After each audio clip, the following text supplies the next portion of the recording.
This is a fan-generated show. If you would like to support us, please go to jamieglazov.com and also don't forget to subscribe to our YouTube channel. And make sure to order Jamie Glazov's new critically acclaimed jihadist psychopath, how he is charming, seducing, and devouring us. All your support is greatly appreciated. Good evening. This is Daniel Greenfield with a Greenfield moment on the Glazov Gang.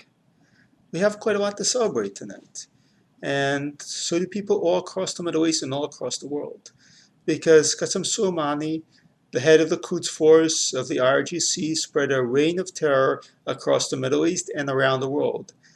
His reign of terror extended into the United States. It extended across the Middle East, from Yemen to Israel, to Lebanon and to Syria. It extended far beyond that as well. When you think about Qasem Soleimani, you think about an entire infrastructure of international terrorism that far, far exceeded anything we've seen from Al-Qaeda or from ISIS. And yet, Qasem Soleimani and the Quds Force and the RGC remained beyond the writ of any kind of justice because they were state actors. While we were willing to take out Osama bin Laden or the Caliph of ISIS, once Iran actually was recognized as a state and its terrorists were recognized as state actors, no one dared to move against them until President Trump ordered there's no better way of saying it, the eradication of Qasem Soleimani, who had spread terror and death, while we're never facing the least bit of consequences. And we're not, of course, speaking of terror and death directed at other people around the world, but specifically at Americans for an extended period of time. Now let's pull back a minute to look at the bigger picture. When Trump ordered the attack on the Caliph of ISIS, he took out the Sunni side of the war. Now when he took out Qasem Soleimani, he took out the Shiite side of the war. Now, in the past administrations that tried to play with one against the other, to ally with one against the other, to find the so-called moderate Muslims, the moderate terrorists, the moderate jihadists, and make a deal with them. President Trump, in fact, completely unexpectedly went the opposite route. He made it very clear that we were not going to collaborate with either Sunni or Shiite terrorists in Iraq or Iran, so on and so forth, by taking out the leaders of really both sides. Qasem Soleimani was in some ways far more dangerous than Osama bin Laden, the Caliph of ISIS, because he, first of all, obviously had access to state resources. Iran is a recognized nation, and for quite a while and by that I mean the United States insisted that the RGC was, yes, it was quite a bad actor, but it was not a terrorist group. Back in his days in the Senate, which lasted for 5 minutes, Barack Hussein Obama vigorously fought the designation of IRGC as a foreign terrorist organization, because of course that would be going too far. They'll be picking a fight with Iran, and we must not pick a fight with Iran. And there we go. President Trump had absolutely no hesitation in taking out Qasem Soleimani in response to Iran-backed attacks on our embassy and on our personnel. President Trump sent a message to Iran that we are willing to escalate unpredictably and punishingly, which is a very different message than past administrations had sent to him. Under Obama, we actually were sending billions of dollars into the pockets of the IRGC. Under President Trump, not only are we not sending money, but we're sending a rain of death from above. Not just to terrorists on the ground, but to their very leader.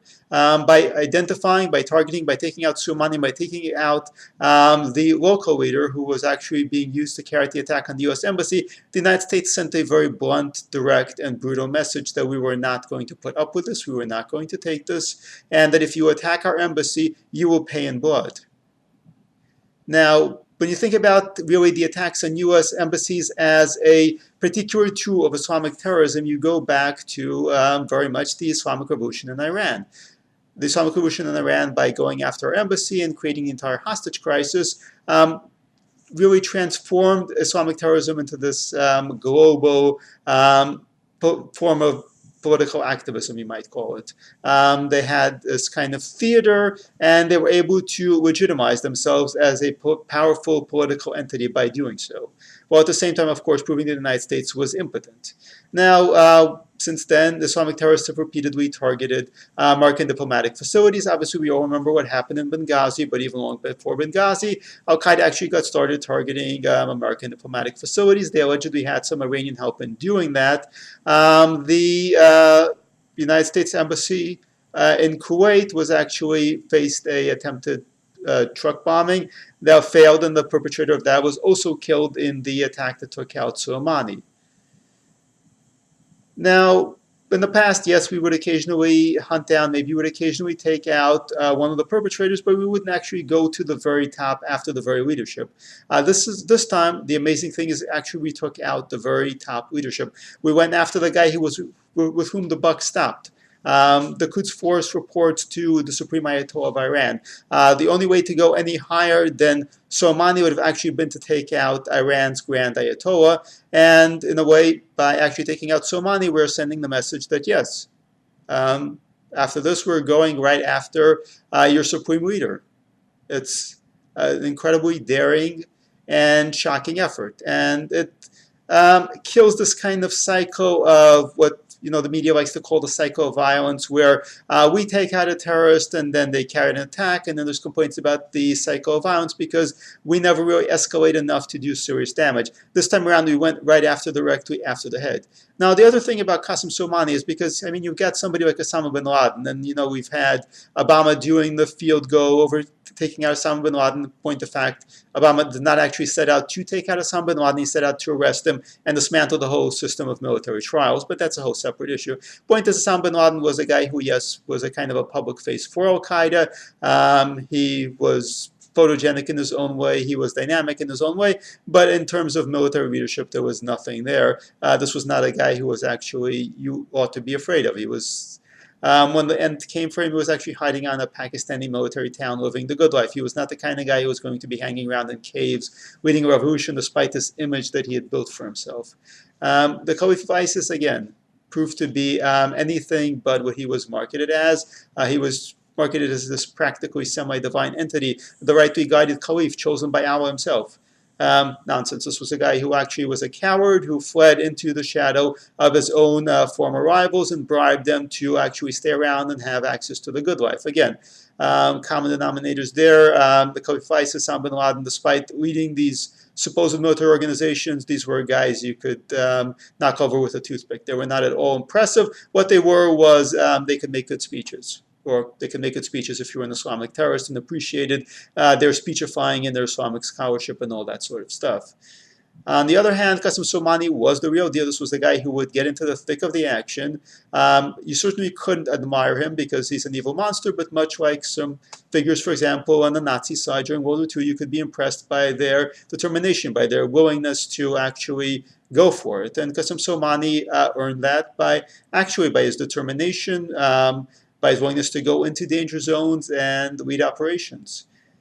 And well, no, this time around, he very much made a very foolish decision by actually meeting with the very guy he had tasked to carry out an attack on the U.S. Embassy. And of course, he was assuming that the United States would do nothing, that the United States was a paper tiger, and the United States would maybe get some video of the meeting and would be filed somewhere in the CIA or the NSA. And then occasionally an analyst would look at this and go, this is very interesting. We can identify two of the guys there, and, maybe we can connect this to a network, and then maybe we can actually eavesdrop and intercept on the network. And this is the kind of thing we would usually do. And it's the kind of thing the intelligence community does. And don't get me wrong, it definitely has a place, it has a function, it does get certain kinds of results.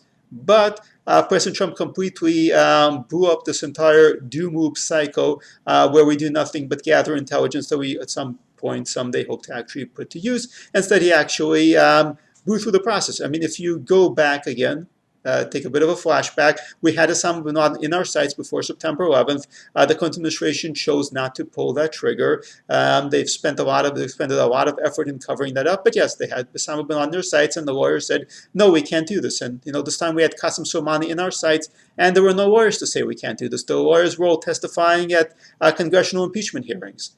Instead, President Trump actually gave the order, and it was carried out. And Qasem Soleimani, the probably worst remaining actor after Osama bin Laden, the Caliph of ISIS, is gone. He's dead.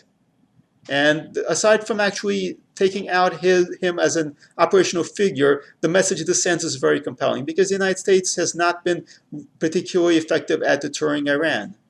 Yes, sanctions are all very nice. Sanctions are very good. Sanctions are unglamorous. It's the equivalent of the IRS going after Al Capone.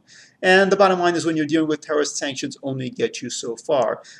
Being willing to actually use undisciplined, unrestrained force At the same time, combining precision intelligence and military capabilities is impressive. The willingness to do that to Iran, a country that's developing nuclear weapons, to back its terrorism, makes a very definitive statement. It says, we are not afraid of you. Even if you do have a nuclear program, we are not afraid of you. We are not intimidated by you. You should be afraid of us. That is the message President Trump was sending by taking out Qasem Soleimani. It's the message he was sending not only to Quds, not only to the RGC, not only to the Iranian government, but to Islamic terrorists and to other enemies around the world. He was sending a message that we are not actually as predictable as you think. We remain quite unpredictable. And despite all the analysts thinking that they now have Trump nailed down, that they now actually know exactly what makes him tick, that he's going to continue playing out and making deals with North Korea, even though it goes absolutely nowhere. He's going to keep playing this game because he wants some credit. He's never actually going to move and take action. President Trump once again demonstrated that he is not going to be anywhere that predictable, that he's actually willing to take action, and that if Iran thinks otherwise, they have another thing coming. And again, one more flashback. After Benghazi, what did we do? Eventually, we spent months and months doing absolutely nothing, and then we actually sent some FBI people over there to study the site, which of course proved to be very useful. And no, years dragged by, and oh yeah, of course, we locked up a guy who made a YouTube video that had absolutely nothing to do with this, except Hillary Clinton thought that he was a very useful scapegoat. We eventually dragged in a few people, and sum total, absolutely nothing. Islamic terrorists knew that they could attack our diplomatic facilities with impunity and get away with it. No doubt that's what Iran's cat's paws in Iraq were thinking. And President Trump proved them wrong by not just taking out a few of the ringleaders, not just a few of the guys, by taking out the guy at the very top. That sends a message, and it's a very important message. The message is, if you attack America, you will pay. And that's something we should celebrate because it keeps all of us safer. Thank you very much and have a good night.